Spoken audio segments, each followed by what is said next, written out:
Gracias, presidente. Procedo entonces, por fin, a sustentar el dictamen en minoría referido al Código Penal, presidente, en el cual proponemos modificar respecto al texto vigente la parte referida a parte especial, delitos, sección segunda, delitos contra la vida, el cuerpo y la salud, título segundo, titulado Aborto, presidente.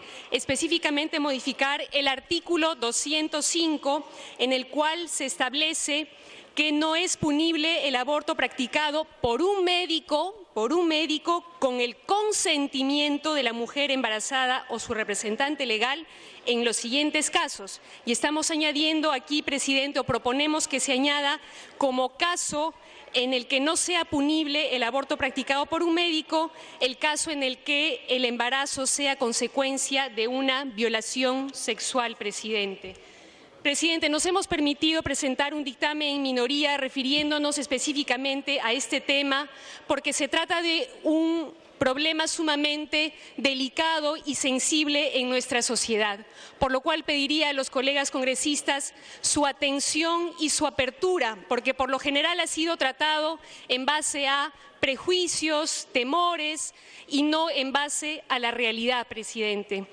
Este planteamiento también, presidente, hace eco de una iniciativa legislativa ciudadana que mereció el respaldo de 64,000 firmas de peruanas y peruanos de distintas regiones del país que dieron su respaldo a la despenalización de la interrupción del embarazo en caso de violación sexual, en caso de que la mujer así lo decida, y que proponía también, cosa que suscribimos, la necesidad de fortalecer los servicios de atención integral para estas mujeres, servicios de atención integral que incluyan atención psicológica, médica y legal, presidente. Y el problema que busca resolver, presidente, es un problema duro, difícil, doloroso, frente al cual preferiríamos ciertamente taparnos los ojos, pero frente al cual el Congreso no puede simplemente darle las espaldas. Resulta, presidente, que nuestro país es el primero en denuncias por violación sexual en América Latina. Para remitirnos solamente a cifras oficiales, resulta que, por ejemplo, en el 2013, el Ministerio Público recibió 17,000 denuncias por violación sexual en nuestro país, cifra que se ha incrementado, puesto que en el 2014 recibió 19,000 denuncias por violación sexual. Sin embargo, presidente, es sabido que solamente un porcentaje ínfimo de mujeres víctimas de violación sexual denuncian. Se estima que solamente el 5% de ellas procederían a la referida denuncia, por lo cual los casos de violación sexual serían muchísimo mayores, presidente. Y resulta además, presidente, que 8 de cada 10 víctimas de violación sexual son menores de edad, 8 de cada 10. Y como fruto de esa violación sexual son numerosísimas las mujeres que resultan embarazadas. Se estima, presidente, que serían 35,000 los embarazos producto de una violación sexual al año en nuestro país. Y para remitirme solamente a cifras oficiales, presidente, el Ministerio de la Mujer nos señala que de las víctimas de violación sexual entre 10 y 19 años, 34% resultó embarazada, presidente. Y además nos señalan las cifras oficiales del Estado peruano que de cada 100 muertes maternas, 29 está vinculada a un aborto inseguro, presidente. Y nos señalan además que de cada 100 muertes maternas, de cada 100 muertes maternas de adolescentes, 56 tienen que ver con suicidio, presidente. Y es presumible, altamente presumible, que la mayor parte de esos suicidios tienen que ver con un embarazo probablemente resultado de una violación sexual. Es decir, presidente, en nuestro país hay mujeres, incluidas niñas y adolescentes, que están muriendo o que están viendo gravemente afectada su salud porque si es que deciden interrumpir el embarazo resultado de una violación, se ven obligadas a hacerlo en situaciones de clandestinidad y por lo tanto de inseguridad, repito, poniendo en riesgo su salud y su vida, presidente. Y esto porque nuestra actual legislación, el Código Penal que aún está vigente, penaliza, considera un delito el que una mujer pueda buscar interrumpir el embarazo en caso de violación. ¿Y cuál es el resultado real, presidente, que implica esta penalización? La penalización, presidente, no ha reducido ni va a reducir el aborto. No ha reducido ni va a reducir y más bien probablemente contribuya a incrementar la muerte materna.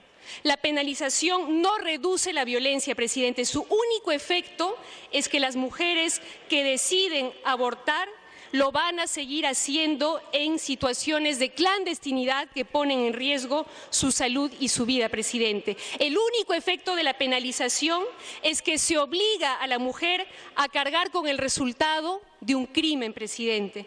El único efecto de la penalización es que se sigue invisibilizando la violencia contra las mujeres y se sigue promoviendo la impunidad, presidente, porque las mujeres víctimas de violación no denuncian ni van a denunciar porque saben que si denuncian no van a poder, si es que así lo deciden, interrumpir su embarazo. Y el violador va a quedar impune, va a quedar libre para seguir perpetrando más actos de violación contra las mujeres, presidente. Por eso nosotros estamos planteando en esta iniciativa que se despenalice, en caso de que la mujer así lo decida, se despenalice la interrupción del embarazo en caso de violación sexual. Quisiera precisar, presidente, que de ninguna manera estamos planteando que la solución a la problemática referida hace unos momentos sea la interrupción del embarazo, de ninguna manera. Consideramos, sin embargo, que sí debe ser considerado como último recurso, cuando todo lo demás ha sido agotado, presidente. La verdadera solución integral a esta problemática pasa por la implementación de políticas integrales para erradicar la violencia contra la mujer, para erradicar el machismo a través del sistema público de educación, a través de campañas de sensibilización, a través de mejorar el problema grave de la inseguridad ciudadana, a través de prevenir y sancionar, por ejemplo, como lo ha hecho este Pleno, el acoso sexual callejero, promoviendo la salud sexual y reproductiva, promoviendo la educación sexual, promoviendo políticas de salud mental, presidente. Ese es el abordaje integral que ciertamente aún es deficiente en nuestro país y que, sin embargo, estamos también promoviendo desde el Congreso. Pero el proyecto, el dictamen en minoría que estamos sustentando en estos momentos, presidente, lo que plantea es que en casos de que las mujeres víctimas de violación sexual queden embarazadas como resultado de esa violación, puedan simple y sencillamente decidir si continuar o no con ese embarazo y que el Estado las acompañe en esa decisión, repito, con servicios de atención integral, médica, legal, psicológica, y que cualquiera que sea su decisión, sea la de continuar con el embarazo o sea la de interrumpirlo, el Estado también le provea la mejor atención integral, presidente. Quiero referir también, presidente, y así lo exponemos en el dictamen en minoría, que todas las entidades públicas que se han pronunciado sobre la materia con argumentos técnicos, jurídicos y constitucionales se han expresado a favor de la despenalización del aborto en caso de violación sexual. Me refiero a la opinión institucional del Poder Judicial, favorable a la despenalización. Me refiero a la opinión técnica institucional del Ministerio Público, favorable a la despenalización, así como la opinión institucional de la Defensoría del Pueblo, favorable a la despenalización, así como la del Fondo de Población de Naciones Unidas u otras entidades como la del Colegio Médico del Perú, presidente. Y quiero remitirme solamente a manera de ejemplo a algunas de las conclusiones alcanzadas por el Poder Judicial en su opinión técnica institucional, presidente. El Poder Judicial señala que la mujer, en su calidad de persona humana, debe ser considerada un fin en sí misma, no solamente como un instrumento para asegurar la perpetuación de la especie, presidente, por encima de su integridad personal, sus derechos sexuales y reproductivos. También señala, presidente, que el Estado no solamente tiene la obligación de evitar que sus agentes estatales o particulares incurran en hechos de esta naturaleza, sino que además debe garantizar que las consecuencias de los mismos no se prolonguen en el tiempo a través de la imposición de un embarazo que a todas luces resulta traumático y pluriofensivo para las mujeres. También señala, presidente, la opinión técnica institucional del Poder Judicial que la despenalización del aborto resulta razonable y proporcional, porque imponerlo más bien... Tiempo adicional. Sí, presidente. El Poder Judicial señala que imponer el embarazo en caso de violación sexual pone en riesgo la subsistencia económica de la mujer, la somete al estigma social y la lastima y vergüenza de haber sido ultrajada sexualmente. Así, la imposición de un embarazo en estas condiciones se convierte, dice el Poder Judicial, en una coacción legal ilegítima por parte del Estado, que no hace más que perpetrar las condiciones de desigualdad que vive la mujer. Y señala finalmente también, presidente, que persistir en la penalización es persistir en la perpetuación de la violencia y discriminación estructural contra la mujer, responsabilizándola, además, por la ineficacia del Estado en combatir los diversos hechos y delitos que vulneran sus derechos, presidente. Finalmente, presidente, quiero señalar que en diversos países del mundo, incluidos países de la región, ya se ha despenalizado el aborto en caso de violación sexual. Es el caso, por ejemplo, de Argentina, de Bolivia, de Brasil, de Colombia y más recientemente, presidente, de Uruguay. Y, presidente, ¿cuál ha sido el efecto real de la despenalización del aborto en caso de violación en estos países, presidente? El principal efecto, presidente, es que se ha reducido la tasa de mortalidad materna. Es decir, la despenalización ha permitido salvar la vida de mujeres, niñas y adolescentes que de lo contrario hubieran tenido que someterse a abortos clandestinos, presidente, tal como ocurre en nuestro país. Por eso, presidente, invoco a los colegas congresistas a ponerse solamente por un instante, en el lugar de esa mujer, de esa niña, de ese adolescente que, habiendo sido víctima de violación sexual, resulta embarazada.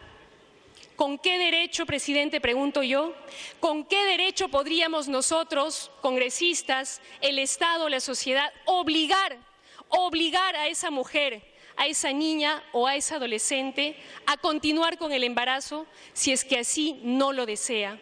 Nosotros consideramos, presidente, que debemos simple y sencillamente, acompañándolas adecuadamente, con información pertinente e integral, dejarlas decidir sobre su vida y sobre sus cuerpos, presidente.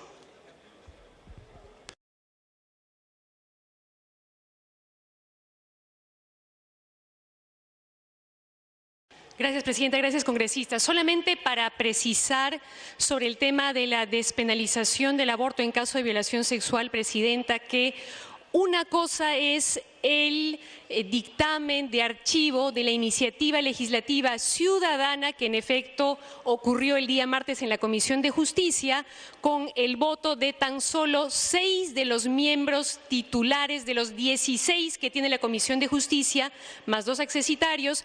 Y otra cosa distinta, presidenta, es el dictamen en minoría que estamos presentando, que también versa sobre la materia y que plantea el tema para el debate, presidenta. Creo que es importante no confundir ambas cosas y con ello pretender que, como ya la Comisión de Justicia archivó una iniciativa legislativa ciudadana, este debate no podría ser planteado aquí en el Pleno. Si se plantea en el Pleno, presidenta, es en razón de un dictamen en minoría que ha sido presentado por mi despacho, presidenta. Gracias.